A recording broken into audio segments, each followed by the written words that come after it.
नमस्ते दोस्तों, आपका एक बार फिर से स्वागत है क्लासिक कहानियाँ में।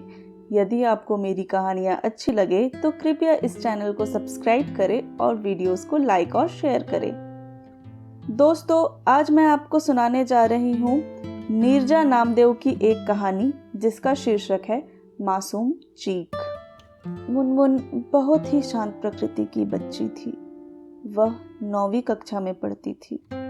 उसके माता पिता सुकेश और सुजाता नौकरी करते थे।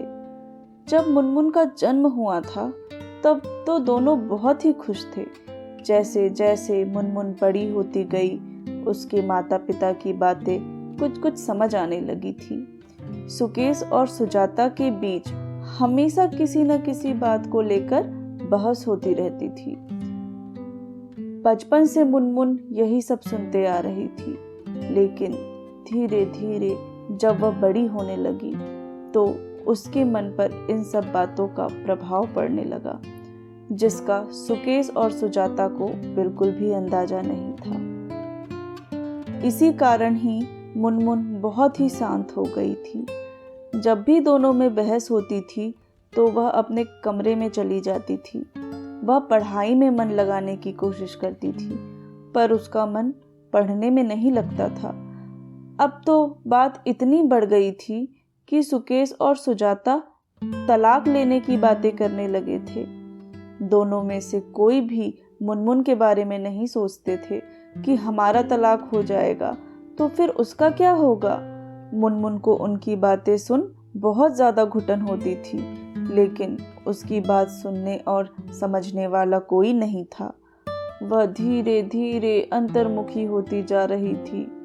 वह सुबह उठकर अपनी तैयारी करती और स्कूल चली जाती। दोपहर को आकर खाना खाती, अपना होमवर्क करती। वह चाहती थी कि शाम आए ही मत, क्योंकि जैसे जैसे शाम होती थी तो सुजाता और सुकेश घर आते थे और किसी न किसी बात पर एक दूसरे पर मिथ्या दोषारोपण करने लगते थे। अब तो उनकी आवाज भी बहुत जोर जोर से आने लगी थी। ऐसे ही एक दिन जब मुनमुन स्कूल से आई तो मुनमुन की तबीयत ठीक नहीं लग रही थी। वह सुजाता के आने का इंतजार कर रही थी कि वह आए तो माँ को बताए कि आज उसके पेट में बहुत दर्द हो रहा है। लेकिन उस दिन सुकेश पहले आए और सुजाता थोड़ी देर में आई। जैसे ही सुजाता ने घर में कदम रखा, सुकेश उसके ऊपर चिल्लाने लगे, इतनी देर तक कहाँ थी? क्या कर रही थी? क्यों देर हो गई?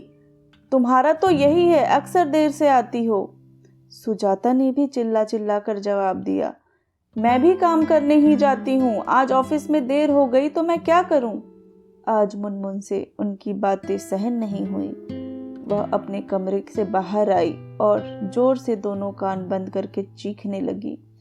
उसकी चीख सुनकर दोनों हक्के बक्के रह गए और मुनमुन को देखने लगे।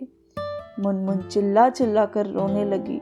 उसने रोते हुए ही कहा, सभी मम्मी पापा अपने बच्चों को कितना प्यार करते हैं, उनकी बातें सुनते हैं, लेकिन आपके लिए तो जैसे मैं हूँ ही नहीं। मेरे होने का ना होने का आप लोगों को कोई फर्क नहीं पड़ता। आप लोग हमेशा इसी तरह से लड़ते झगड़ते रहते हैं, जो मुझे बिल्कुल अच्छा नहीं लगता। यहाँ तक कि आप लोग को तो तलाक लेने भी वाले हैं। मैं कहाँ रहूँगी? मेरे बारे में तो आप लोग कभी नहीं सोचते, तो फिर मुझे जन्म क्यों दिया? इससे अच्छा आप मुझे किसी बोर्डिंग स्कूल में भेज दीजिए, जहाँ मैं शांति से रह सकूँगी और पढ़ाई कर सकूँगी। मैं बोर्डिंग स्कूल चली जाऊँगी तो कभी घर वापस नहीं आऊँगी, क्योंकि घर आऊँगी तो आप लोग ऐसे ही रहोगे या फिर आप लोगों के अलग अलग घर हो जाएंगे। मैं किसके पास आऊँगी? सुकेश और सुजाता उसकी बात सुनकर अवाक रह गए और सोचने लगे कि यही हमारी प्यारी बेटी मुनमुन है, जिसके लिए हम इतनी मेहनत कर रहे हैं। हमने आज तक कभी यह नहीं सोचा कि हमारी लड़ाई का इस मासूम पर क्या असर होता है। उन्होंने मुनमुन को शांत किया, एक दूसरे से बात की और यह निर्णय लिया कि अब हम मुनमुन की तरफ ध्यान देंगे। हमारे आपस में जो भी मतभेद है उसका प्रभाव कभी भी मुनमुन के जीवन पर नहीं पड़ने देंगे। हम मुनमुन को एक खुशहाल जीवन देंगे। हालांकि यह तुरंत नहीं हो पाएगा, लेकिन हम धीरे धीरे कोशिश करेंगे।